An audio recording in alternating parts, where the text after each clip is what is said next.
And welcome back to the Cover 3 podcast here on CBS Sports. That's Tom Fornelli. I'm Chip Patterson coming to you live at youtube.com/cover3 and all across the 24/7 Sports Facebook network.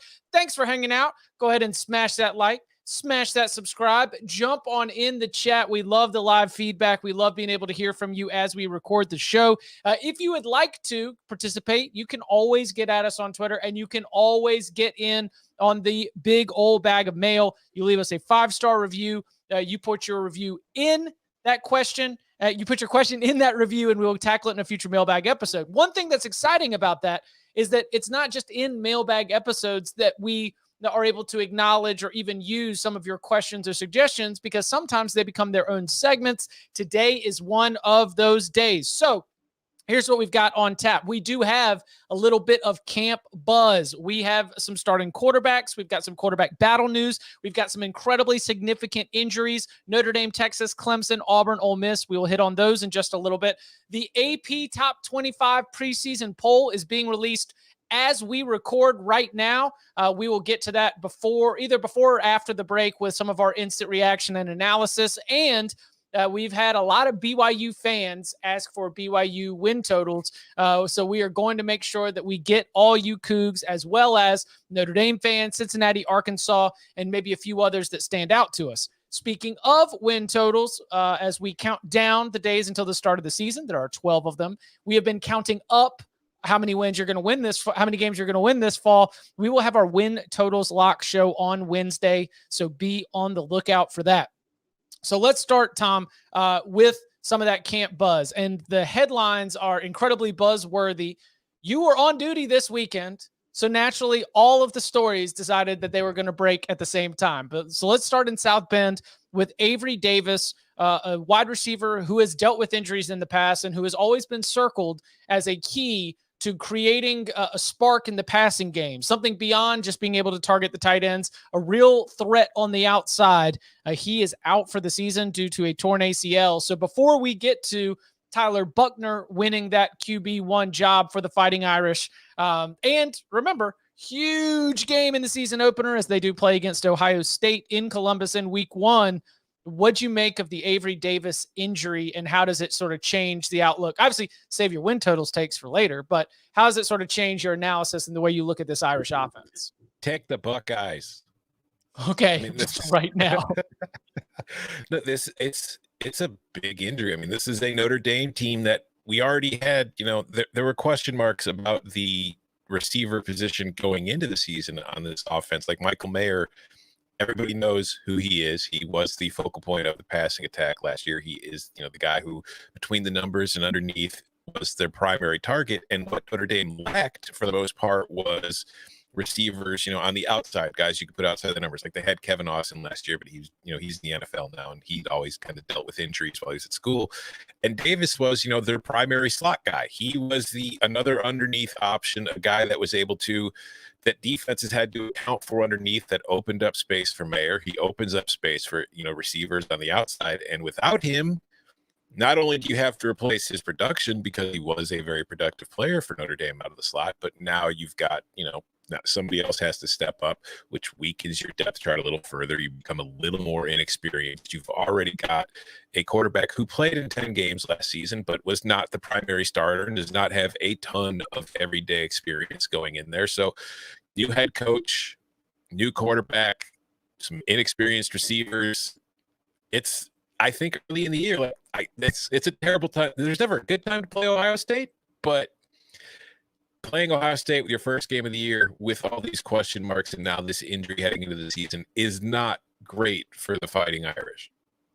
Did you imagine that Buchner was going to end up winning that job based on we looked at the 3 quarterbacks that played last year, Jack Cohn, Drew Pine, and Buchner was this, the prized recruit, the player who had seemingly the higher ceiling, someone who was going to eventually be the Notre Dame quarterback. Yet through spring practice, that thing looked like very much a wide open competition. Do you sense that Buchner is that Buchner winning this job and this announcement coming now is an encouraging thing in terms of his ability to start to live up to some of those blue chip projections? I think that, I mean, it was the expected result. I know it was an actual competition between Buckner and Pine, but I do think if you just watch what happened last year, like, Pine played in a few games early in the year when Cone got hurt in the game against Wisconsin. Pine came in, got hurt. He played against Cincinnati the week after, and then he didn't play again for the rest of the season. Meanwhile, Buckner also played in those games and started seeing a lot of snaps over the final few months of the season, and he was becoming a part of the offense because, as we mentioned, for a team without a obvious presence at receiver, like an alpha dog receiver, with Jack Cohn, quarterback, who does not have much of a mobility, he's not exactly a runner. Buckner brought the kind of dynamism with his mobility that kind of helped them, find other ways to move the ball on offense besides just throwing between the numbers and handing off. So I think that was kind of one thing that gave Buckner an advantage in this competition, because Pine is not as statuesque as Jack Cohn is. Sure. But he's not exactly what you would call a mobile QB. So I think Buckner kind of the ability to run the ball as well as throw the ball, just giving a dual threat, which, yeah, I love how I said the ability to run the ball and throw the ball. Like, don't they all have that ability? But I think Buckner just has a higher ceiling for what they want to do on offense and what they're going to be able to do, because now, especially, you lose Davis for the injury. Now Buckner's legs become even more important because he's probably going to have to rely on them a lot to extend some drives where it's not there in the passing game. So I think it's not a surprise. I do think that Buckner is a very good player. I do think the coaching staff in South Bend is high on him, and they do think that he's going to be able to have a good season. So it's not a shock to me, but it's just the same situation we just talked about with Davis. Starting your season against Ohio State in this spot is going to be tough for everybody. So if things go really poorly for the Irish in week one, try not to overreact to it. Just kind of understand the context of what's going on right now. And it's a tough schedule. We will get to it a little bit later when it comes time for breaking down the Notre Dame win totals. Turning our attention to Austin, Texas, where the news is not great. If you're sitting there with thoughts that Texas is going to be competing for a Big 12 championship, if you're thinking that Texas is going to, in year two with Steve Sarkisian, be able to make a big jump and make it all the way to the college football playoff, then, well, it is a big time downgrade. First, on the injury front, as we've got both junior wide receiver Isaiah Neyor, remember the big time transfer from Wyoming, very talented. He was going to be lining up opposite Xavier Worthy, and a big reason why you were so excited about what this passing attack could be this season was the idea that you had two of the better wide receivers in the entire Big 12 lining up, causing all kinds of problems for defense. But now we've also lost one of our most experienced offensive linemen. Junior Angelau suffered a season-ending knee injury, also a knee injury for Neyor. A couple other, Roshan Johnson, who you'll remember, a running back, also has taken an injury this weekend. And all of this coming as we are looking at this Texas offense with questions about whether or not Quinn Ewers, the highly coveted, much touted quarterback of Texas high school legend, whether he's even going to end up being QB1, as Hudson Card has been, according to reports and according to some of the buzz, Bud Elliott passing along a lot of our good intel from Austin, is pushing for the job. He's taking snaps with the ones. So as you're looking at this at Texas, the injuries, first and foremost, are massively disappointing for Worthy, right? You thought that he was going to be coming in and like all of a sudden be a household name. But now for the offense as a whole and for Texas's outlook, I was not all in on the Texas bandwagon in terms of trying to push this thing like all gas, no brakes was finally going to take off this year. But kind of feels like it's easy to overreact, but it feels like the beginning of one of those like, oh no, our pets' heads are falling off type preseasons for Texas. Yeah, the roof is caving in a lot quick. It's usually we wait till after Texas has won a game before the roof falls in on top of everybody, but it's not great no matter how you want to look at it. If there is a silver lining as far as Texas is concerned, for Neyor it stinks no matter what, because this is a kid who was good at Wyoming last year, was coming to play at a major program in Power 5 and maybe show that, hey, the stuff I did at Wyoming wasn't just me taking advantage of bad Mountain West defenses. I'm actually pretty good. So for him to be injured, it sucks. But for Texas, honestly, If there is an area where I feel like they can suffer some losses, it is at the receiver spot because, as you mentioned, they do still have Xavier Worthy, who is going to be one of the best receivers in the country. He already is. Jordan Whittingham is still a solid option, and there are other talented options on that depth chart. So I'm confident somebody will be able to step up. And if not one person filling Nayor's role on their own, I do think that by committee, Texas has enough options at the skill positions on offense where I'm not too worried about them being able to score points. I think the Angelau injury is a much bigger deal because he was going to be the starter at left guard, but he's also the most experienced offensive lineman that the Longhorns have. He started all 12 games last year, 6 at right guard, 6 at left guard.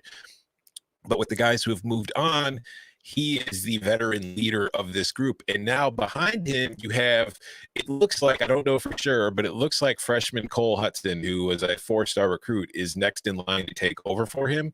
And while Hudson is highly rated, he is a true freshman. He has not played a college game, let alone started a college game. So to go from your most experienced offensive lineman to a guy who hasn't played a snap yet at the Power 5 level, that could cause problems early in the season. And as you mentioned, it's either going to be Hudson Card at quarterback, who got playing time last year but is not, what you'd call a veteran at this point, or it's going to be Quinn Ewers, who has not taken a snap. So all of a sudden, there's a lot of inexperience at some key positions for this offense that could cause problems. And as we talked about in the win totals pod when we did the Big 12, like Texas's main problem last year was defense. The offense was the one thing that you were kind of relying on to be good.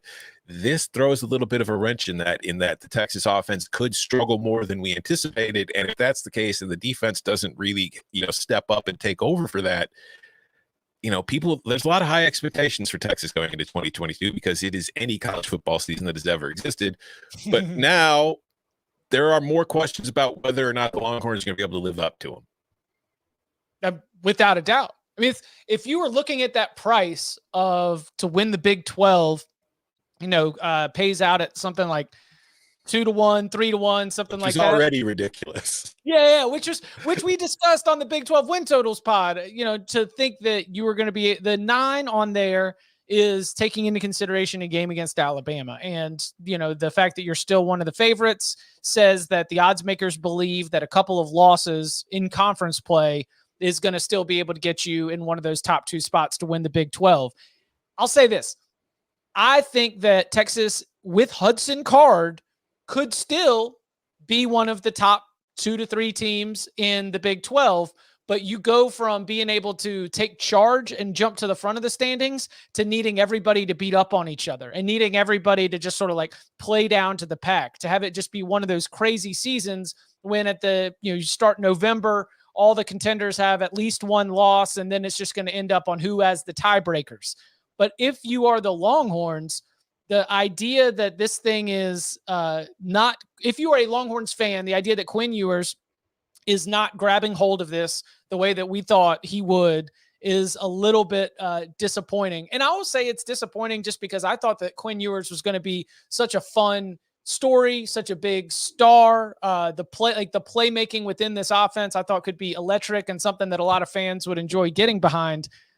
He could still be the starter, right? I mean, we could see Steve Sarkisian again in the opener against ULM. You are probably going to see both of them.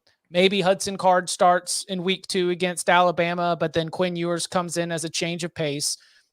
I think you've still got 2 quarterbacks that when you stack them up against the rest of the Big 12, you're still talking about top half of the conference. Is that fair? Texas's quarterback room in terms of depth and overall ceiling is probably the best in the Big 12.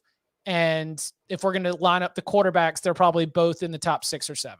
Yes, for sure. And I have a couple questions for you. I want to know what you think about this. Like we have seen today and last night, we've seen a couple quarterbacks enter the transfer portal because they've become aware that they will not be winning the starting jobs.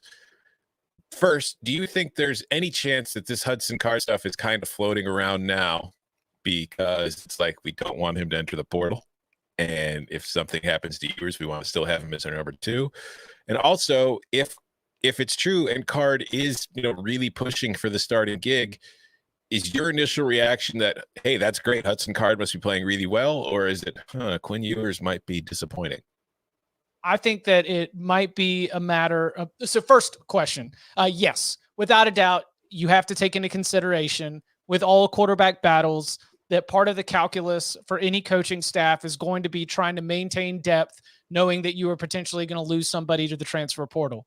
I mean, Texas could have had another capable quarterback on this roster, but guess what? Casey Thompson's off somewhere else playing.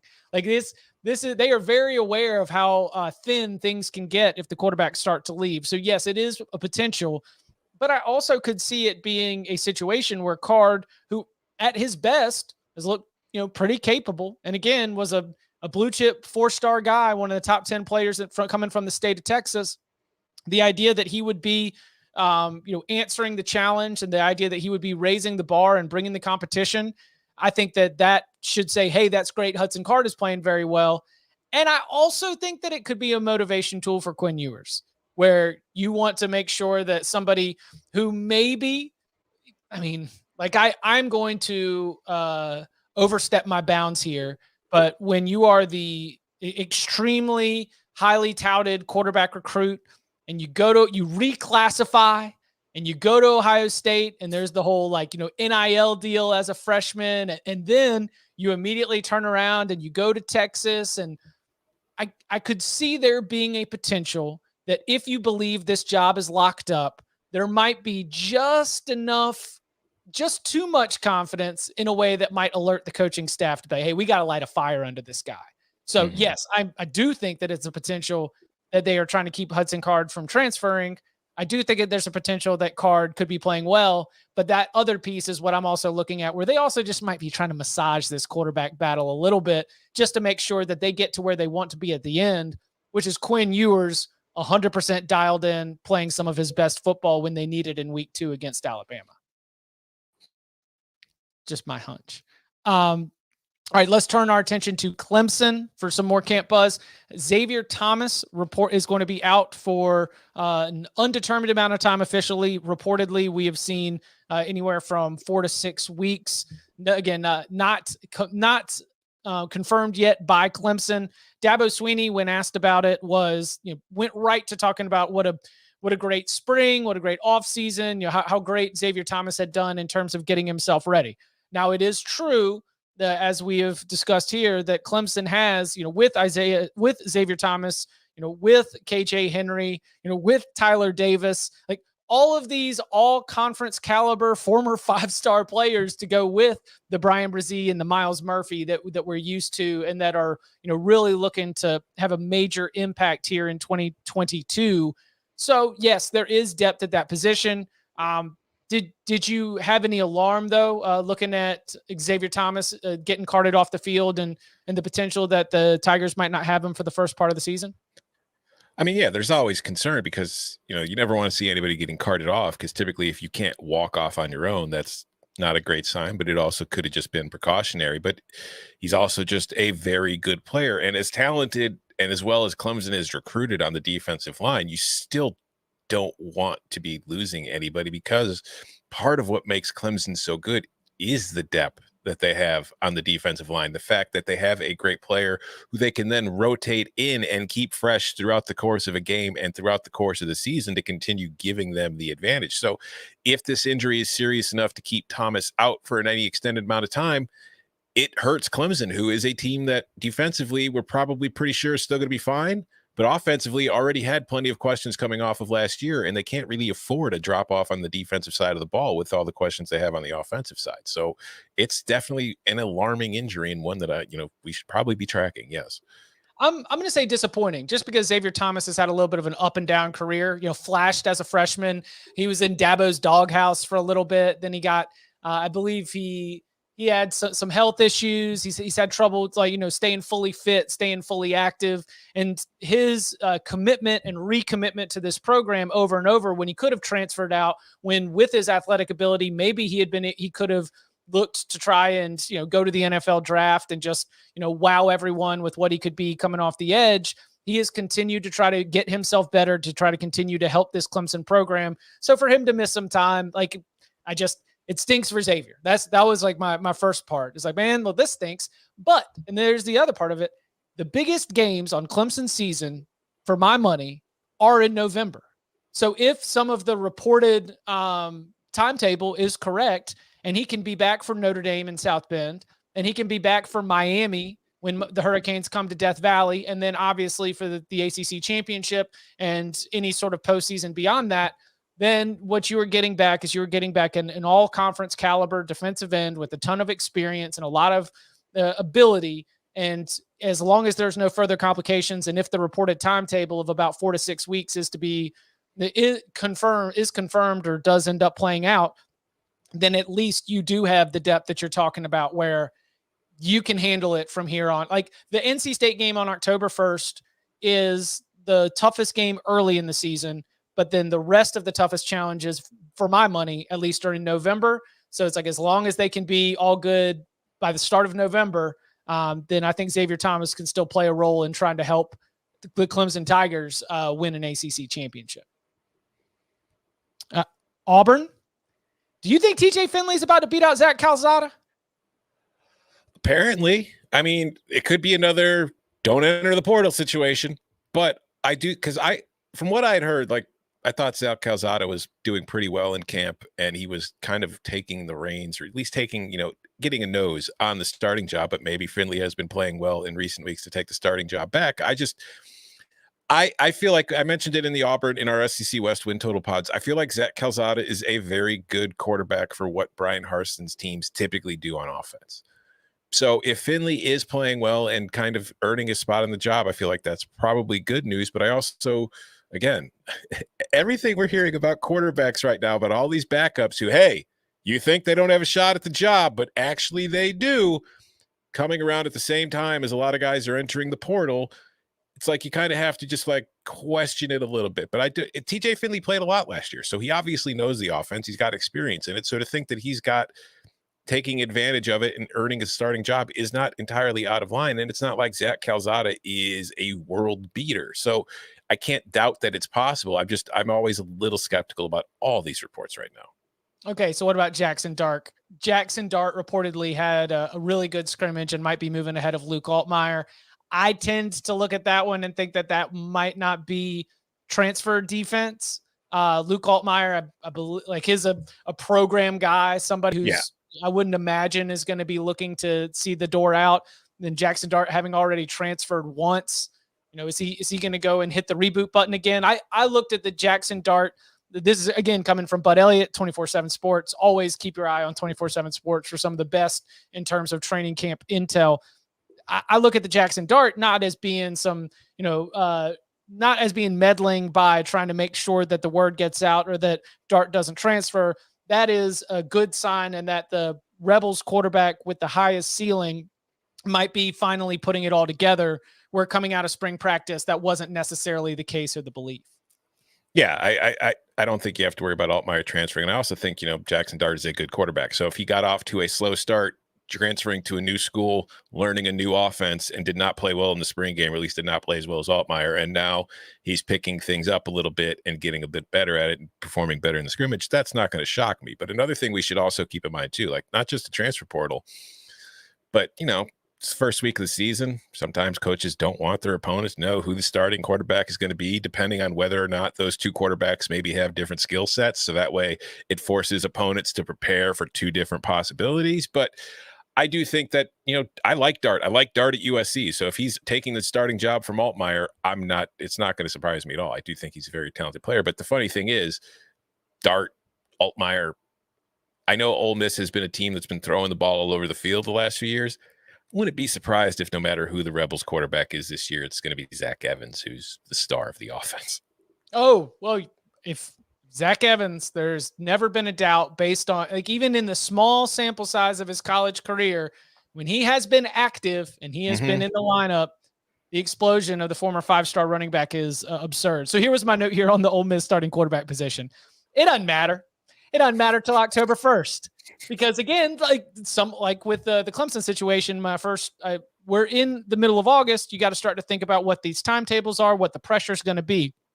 Pressure ain't high when Troy comes to town. Much love to the pride of Mike Norvell, Central Arkansas. When Central Arkansas comes to town, I don't think the pressure is going to be that high. when they go into Bobby Dodd Stadium to clash with Georgia Tech, the pressure will be high on the other sideline on Jeff Collins, not as much for Ole Miss. And when Tulsa comes to town, I mean, don't lose it, but pressure not going to be all that high.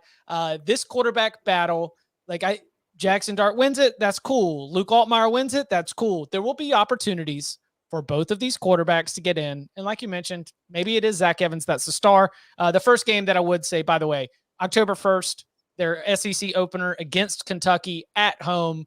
Huge game for both teams, especially when we start to think about, what your win total is going to be.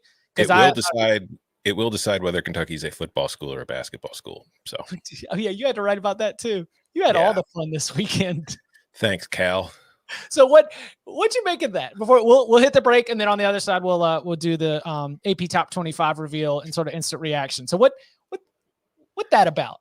Just dumbassery. Like, it's one of those things. Like, Cal, I understand where he's coming from because, let's be real, Kentucky is a basketball school. Like, you don't think of Kentucky football, you think of its basketball history.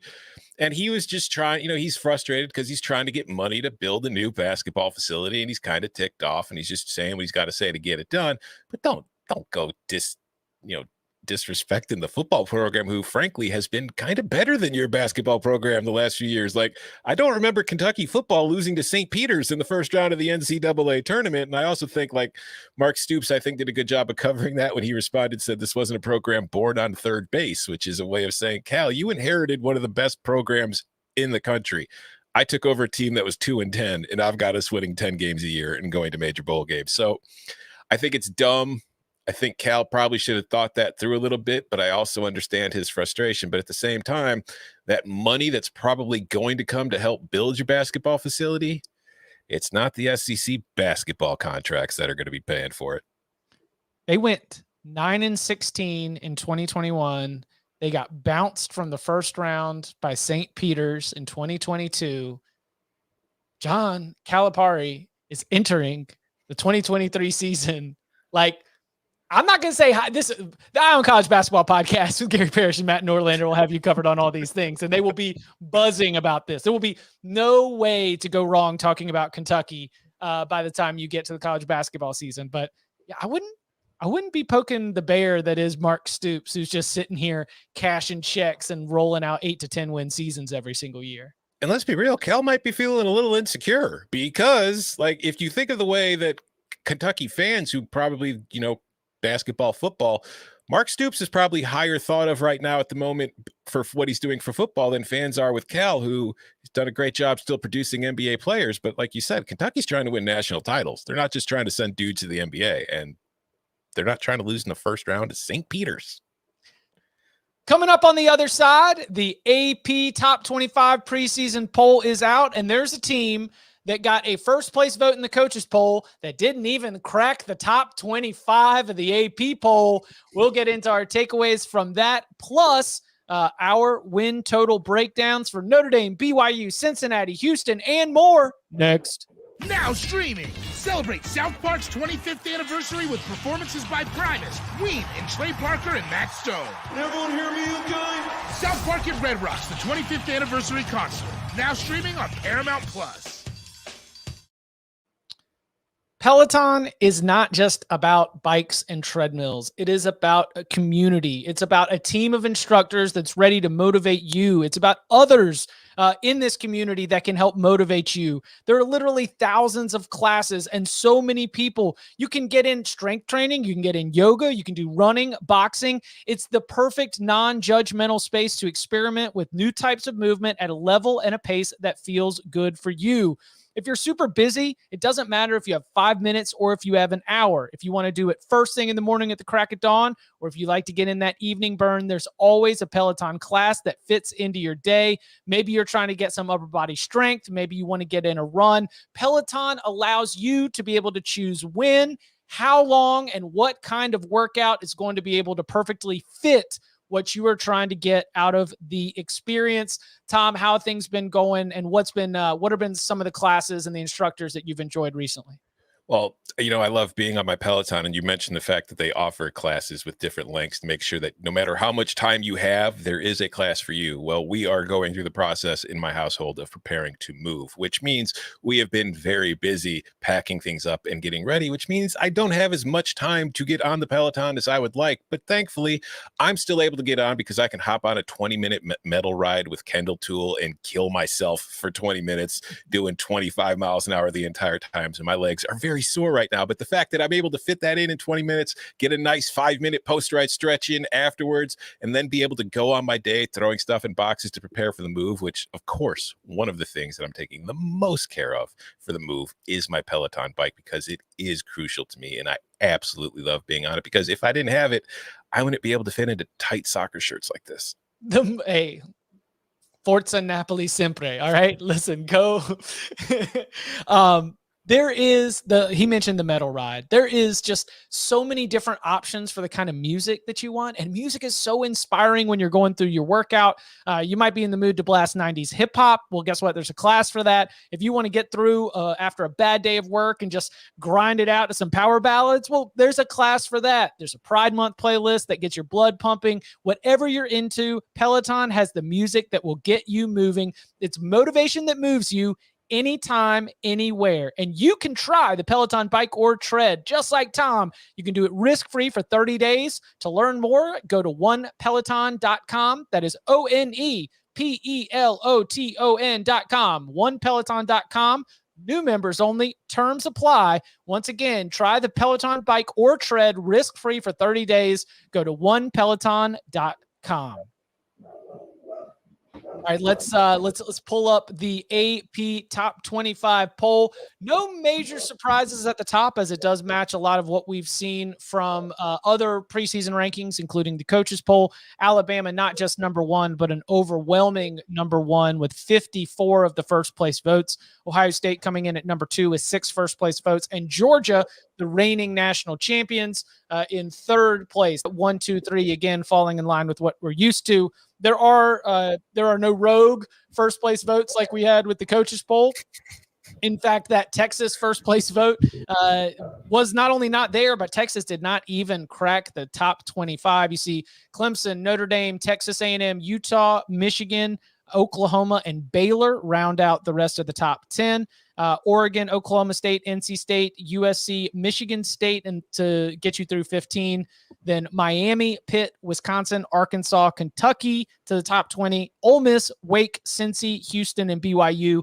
Again, Cincinnati, Houston, and BYU teams will be covering their win totals here in just a little bit. Tom, anything stand out from this top 25 as you look at it now? I am shocked that Texas isn't ranked. Like, nobody loves overhyping the Longhorns more than the media. And the AP voters did. And it's not. And you know what? Texas isn't even 26th. They're 27th. Tennessee is 26th. They're closer to the top 25 than the Longhorns are. So I think that is probably the bigger surprise. Everything else, nothing very, Alabama number one, Ohio State, Clemson, and then you've got Clemson, Notre Dame, or Ohio State, Georgia, Clemson, Notre Dame, A&M. I mean, it looks a lot like the coaches poll in a lot of ways.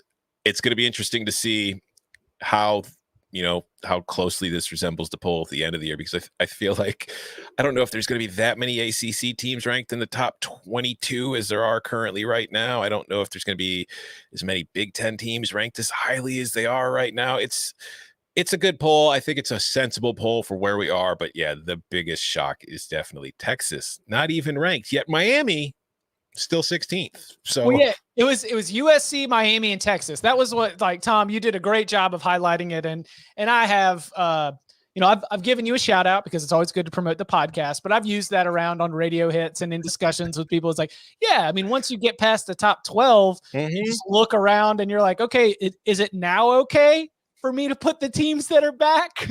It is now appropriate. Like, there's a very sensible top 12, and if you were to put a USC or a Texas or a Miami up above that 12, you'd need to explain yourself. You would need to say, okay, what about these teams or this team makes you believe that they're going to be able to start the season in a different place? But Texas did not even get it into that nice little cushion. As like you mentioned, we've got USC at 14. That is one spot ahead of where they are in the coaches poll at 15. You've got Miami at 16. That is one spot ahead of where they are in the coaches poll at 17. Texas in the coaches poll at 18, 27th in the AP poll. And look, I think that the ballots were due before we even had the injury news from over the weekend, but maybe I've got to think that this is probably the most interesting AP versus coaches to start the season. Something that we do here on the Cover 3 podcast on Mondays. If you're not familiar, we take a look at both the AP and the coaches poll on Sunday, find the teams where there's the most disagreement, take a look at them, put them under the microscope, try and figure out why there is disagreement, and then also, weigh in as judge and jury in terms of which of the two rankings might be a little bit closer to reality in terms of how these teams stack up against each other. Yeah, Tennessee was just on the outside looking in of the coaches poll, just on the outside looking in the AP poll as well. The coaches were a little bit higher on Iowa than in the AP poll. It doesn't look like Iowa got any. They're right behind Texas at 28. Oh, there they are. Okay. So same kind of position there. My oversight. Good call right there. And there is like a huge, like if you look at the others receiving votes, you can always like glean some information. Like Tennessee had 180 points, Texas 164, Iowa 163, Penn State 160. And then there is a 105 point gap between Penn State at 26, at 29, and LSU at 30, which got 55 points. So I feel like there's a whole lot of people who just kind of were like, these are the teams that were at the 24s and the 25s on different ballots. And shout out to Nebraska, who was number 25 on at least one ballot. Yeah, I mean, even LSU, Fresno, Minnesota, UCF, then it drops down again. So your Purdue, Mississippi State, Auburn, Kansas State, Florida, like those are the teams that were like 24. Sure, here we go. Just sort of throw it in there. Again, we'll be doing AP versus coaches again as a segment on Mondays. A good way for us to take a look at the teams that are not, there's not a lot of agreement on, have a lot of fun with that.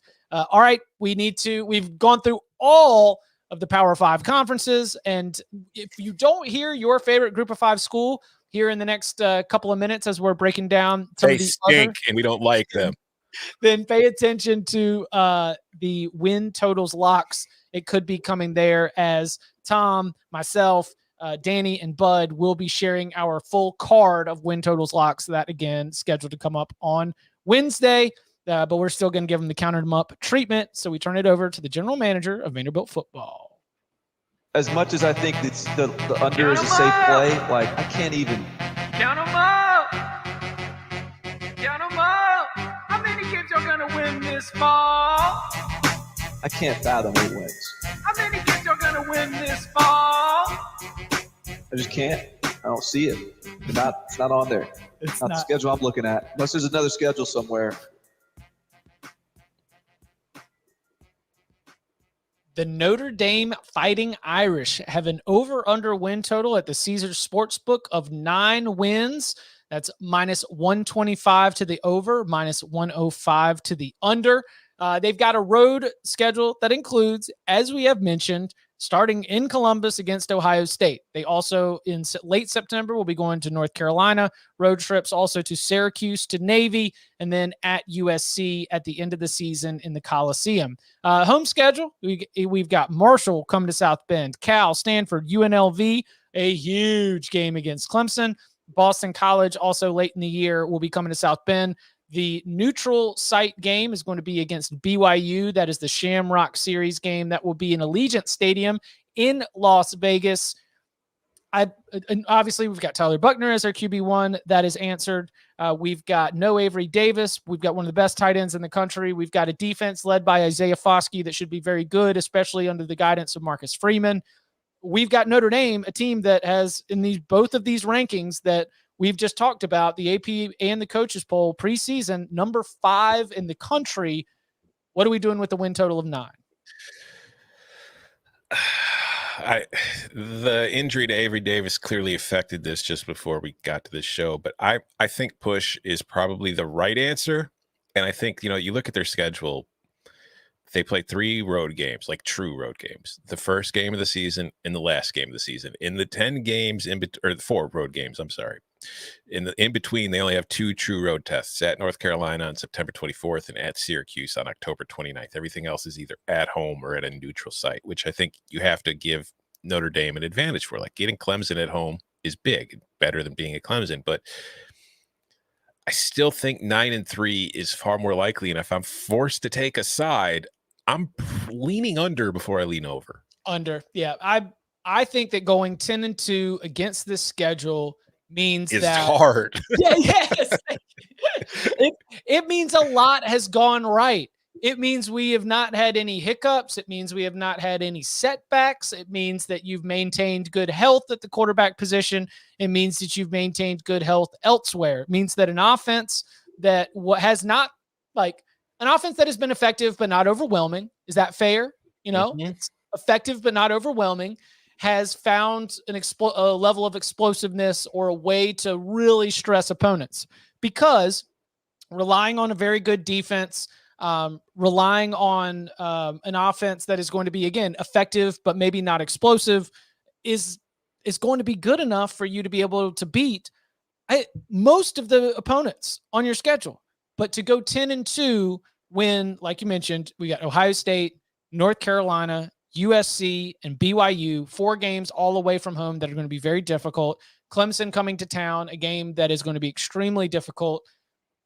Right now, are the Tigers favored in that game? We got all season to be able to have the power ratings adjust to, whether Clemson's gotten its offense going and what Notre Dame looks like. But I wonder if the Tigers are a short favorite in that game as it stands right now. I don't do any the look ahead line type stuff, but I would say that, yeah, probably if you're looking at things as they stand, Clemson's a 1 or 2 point favorite on the road against Notre Dame. But you're losing game 1 because there's just I'm not saying it's impossible, but a Notre Dame team with a first year head coach, a first year starting quarterback, depth concerns at receiver, is not going into Columbus and beating an Ohio State team with as many guys as they have coming back on offense. You know what I mean? Even if Ohio State's defense is still kind of shaky, you're just not going to be able to score with them. At North Carolina is going to be tough. BYU in Vegas, that's going to be tough. Clemson at home is going to be tough. USC at the end of the year might be a lot better than the USC we see early in the year. So it's an under.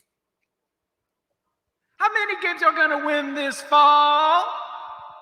The BYU Cougars have an over-under win total at the Caesars Sportsbook of 8 wins, minus 135 to the over, plus 105 to the under. The road slate includes USF at the beginning of the season, Oregon, Liberty, Boise State, and Stanford. The home slate includes Baylor coming to Provo, Wyoming, Utah State, a homecoming game against Arkansas. Whew. ECU, then Utah Tech right before the end of the season. Neutral site game again against Notre Dame on October 8th in Las Vegas.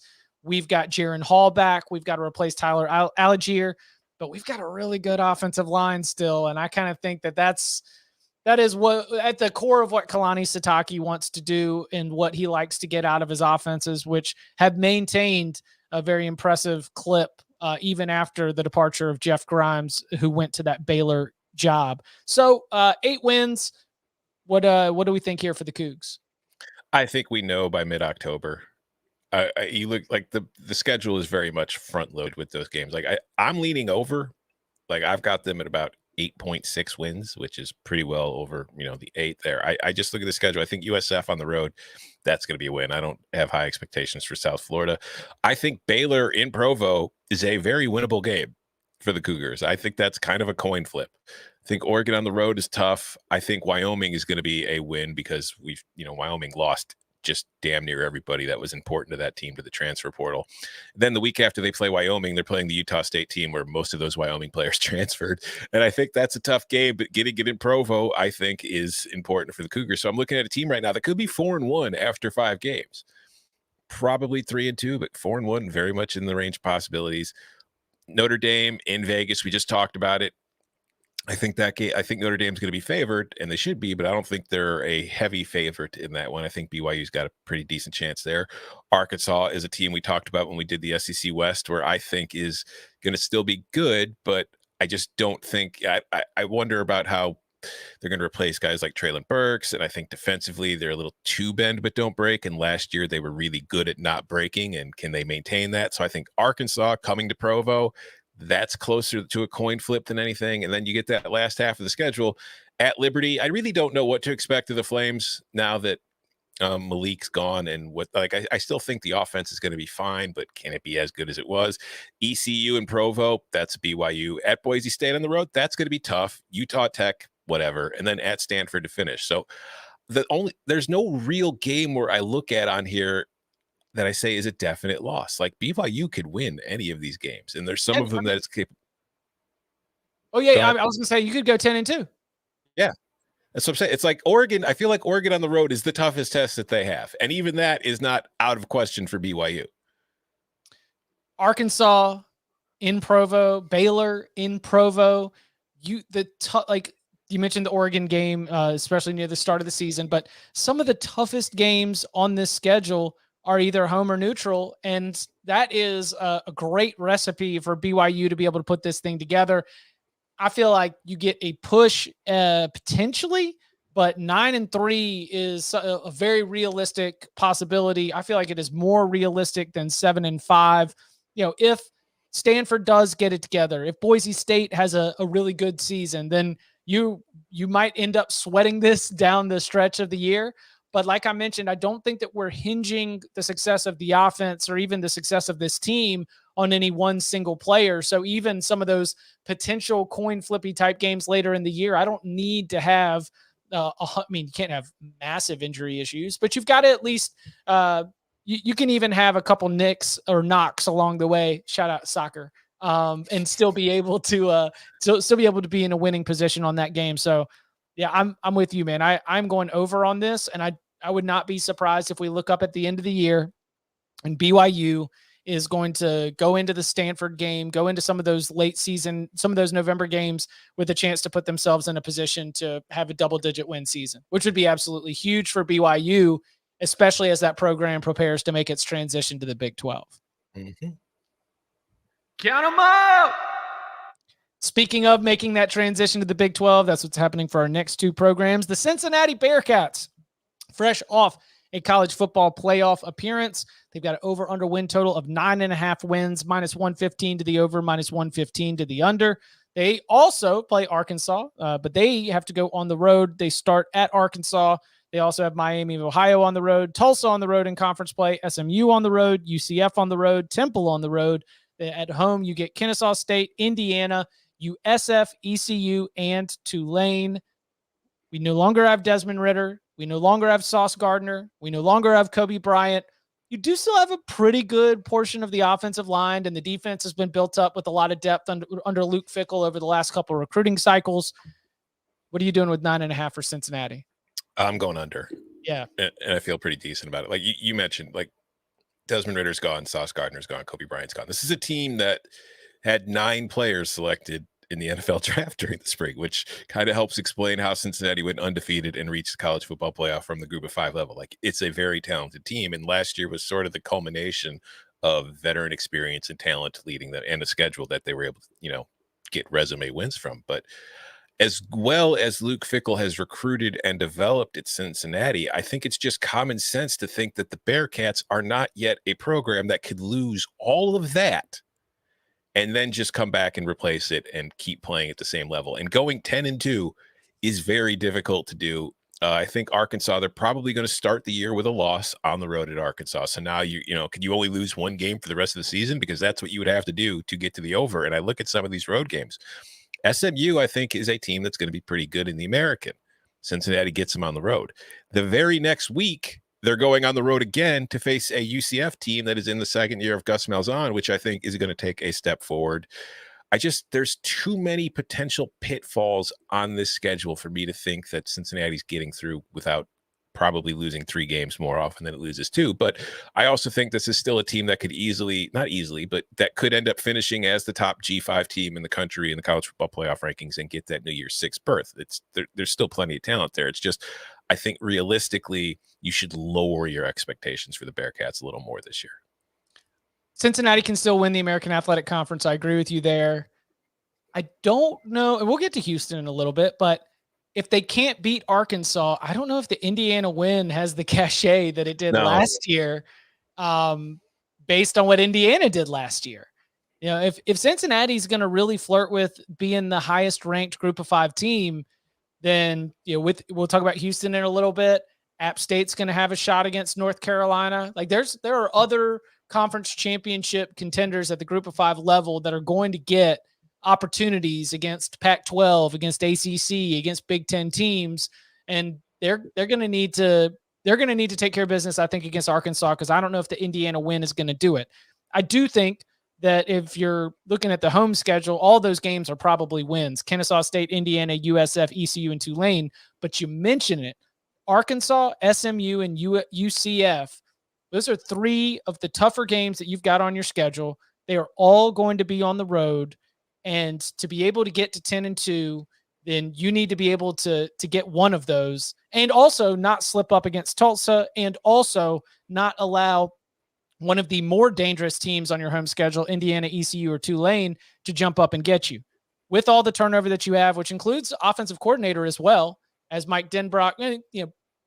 I know Bud's had his criticisms of the Mike Denbrock hired LSU, and by the way, a little bit of breaking news as we record here. LSU quarterback Miles Brennan has reportedly walked away from the team. He was informed he will not be the starter. Let's see. This from Christian Garrett. Breaking: LSU quarterback Miles Brennan is walking away from football. A source told me Brennan was informed he will not be the starting quarterback this fall. So Jane Daniels, Grant Nussmeier, that's kind of what that quarterback job looks like. Anyway, Mike Denbrock, the former Cincinnati offensive coordinator, is in charge of that, along with Brian Kelly. I think that for Cincinnati to be able to go 10-2, it's asking a lot. I lean under here for sure. Mm-hmm. How many games are going to win this fall? The Houston Cougars have an over-under win total at the Caesar Sportsbook of 9 wins, -125 to the over, -105 to the under. They have a little bit of a tricky opener on the road. UTSA, it's an in-state opponent, but still Jeff Traylor's going to try to cause some havoc in the non-conference. We know that. They also have got Texas Tech in the non-con, Memphis, and that is on the road. Memphis on the road, Navy on the road, SMU on the road, ECU on the road. Home slate is Kansas, Rice, Tulane, USF, Temple, and Tulsa. It's another team where I see probably, like Cincinnati, going undefeated at home. It's a team that will probably, again, play Cincinnati for the American Athletic Conference Championship, and they, again, are not playing each other in the regular season, which is going to help both of their conference records. But what do you think as we go from 9.5 wins to 9 wins being the bar? What are you going to do with Dana Holgorsen and the Cougs? I'm over. This is a huge year for Dana, because if you think back to a few years ago, remember when they pretty much tanked? Yeah. And Dana had like a lot of his younger players his first year there, just kind of redshirt that first year. It caused Derek King to, leave and go to Miami. Like, this is what they were doing that for, like, to get to this season with a chance to, win the AAC, get the Group of 5 spot, maybe even compete for a playoff spot if things go well enough. So this is a very experienced and talented team coming back together who I think has a chance to do a very good job. Like you mentioned, the home schedule: Kansas, Rice, Tulane, USF, Temple, Tulsa. They're not losing those games. So, like, at UTSA, I think that's going to be, like you said, that's a tricky opener, but I still think Houston is the better team there. So I think that the Cougars win that game. At Texas Tech, coin flippy. And you go through the rest of the schedule. At Memphis, okay, but I still think Houston's better than Memphis. At Navy, tough, but I think they're better than Navy. At SMU, I think is going to be probably their most difficult road game outside of Texas Tech. And then at ECU. So I look at this team. I think they're going 10-2. I think that at the end of the year, this will be, was it the Peach Bowl this year that gets the Group of 5 team? I can't remember the rotation. I think Peach Bowl is a semifinal. Oh, okay. So whoever then it's the Fiesta. I think Houston is going to end up in the Fiesta Bowl at the end of the season. I think it's going to be the top-ranked Group of 5 team, and I think that Dana Holgorsen will be redeemed for his plan of attack a few years ago. Clayton Tune is not a quarterback who's going to be at the top of draft boards. He's not going to be competing for a Heisman Trophy or first-team All-American spots, but damn, he is serviceable. And the strength of this team, which is unique for a Dana Holgorsen team, is actually the defense. Defensive coordinator Doug Belk has kind of been tabbed as a rising star in the industry. They call their defensive line Sack Avenue, and I think they bring back like 34 sacks from last season. Yep. I mean, they are absolutely loaded on the defensive line. They go downhill, they go fast, they get after you, and that defense has been able to be a real core of what Houston wants to do. Because it is Houston and because it is, a Dana Holgorsen coach team, it's not like they lack explosiveness, the athleticism that they have at the skill positions. And again, Clayton Tune's ability to disperse the ball to all these different skill players makes that Cougars offense dangerous for sure. But again, I think that it is well built, it is experienced, and it is a unit and a schedule. It is a team and a schedule. You say 10-2, like they didn't lose a regular season game in conference play last year. They went 12-2 overall. I think we could definitely see a special season for Houston. I also am on the over. Okay, you said that you had gotten. I know that there's some Boise State comments out there. I'm sorry, I don't have a over/under win total pick for you on the Broncos. Do you have any other Group of 5 win totals that you want to make sure you point out that seem notable to you? Yeah, one I've kind of been teasing a little bit here. I'm really high on SMU this year. The win total is at 6.5. I think this is a 7-win team that could get to 8 if things break right. I know Sonny Dykes has gone and taken the TCU job. Rhett Lashley's come in and taken over, but I do think that the offense that Lashley runs is not a huge adjustment from what SMU was already doing, and I think there's enough pieces in place that the Mustangs are still going to be pretty solid. So I really like that one. And then a couple outside of the American, Western Kentucky, the win total's at 8. I'm going under. They lose too much. Zach Kitley was one of the big reasons behind that offense being able to do what it did last year. He is gone. Bailey Zappi is gone. I don't think the Hilltoppers are going to fall off a cliff, but I do think asking them to go 9-3 probably a little too much. So I really like the under there. And then finally, UMass win total at 2.5. I'll take the under because sad. UMass is not a very good football team. Don Brown coming in to kind of restore what, he was the best coach that UMass has had really in the last however many years it's been since they become, an FBS program. But, he was at Michigan. His defense was kind of not all that different from what Kerry Combs was dealing with at Ohio State, where it was like, all right, you were really good at this once, but you're kind of falling behind a little bit. And he went to Arizona last year and the defense was okay, but it's not great. And I just don't know what Don Brown is going to be able to do. Maybe in a few years, UMass is a lot more respectable and putting up a fight, but I don't see it happening in the first season. So I think it's going to be another long year for the Minutemen. So give me that under 2.5. I don't have a good Boise State one, but I saw App State also mentioned in there. I know that number is somewhere around 8.5. That one seems like a good number. Don't forget App State has to go to College Station. We just talked about that. So Texas A&M, the North Carolina game at home, which again, I think is a winnable game for the Mountaineers. But then later you're going to have to go to Coastal Carolina. You're going to have to go to Marshall. Are you going to be able to get through that and, not pick up an additional 2 losses or so? So with the Texas A&M trip and a couple of tough road trips in conference play, you can get to 9-3, but that probably requires beating North Carolina and avoiding any other slip ups. So I don't have a strong play there, but I would probably lean over before I go under, just because while Marshall has taken some big steps against Charles Huff, man, life in the Sun Belt, baby, it's different than the Cayusa. So there might be a little bit of an adjustment period for the Thundering Herd. So yeah, I would lean over, but no strong play for me on App State. If you want the strong plays, if you want the stone cold locks, well, then make sure that you have all of your alerts, you're subscribed, everything, all the notifications turned on, because Wednesday we will be gathering to do our win total locks. That will be the official start of the 2022 college football season. Then all of a sudden we come back the next week and it's a game week.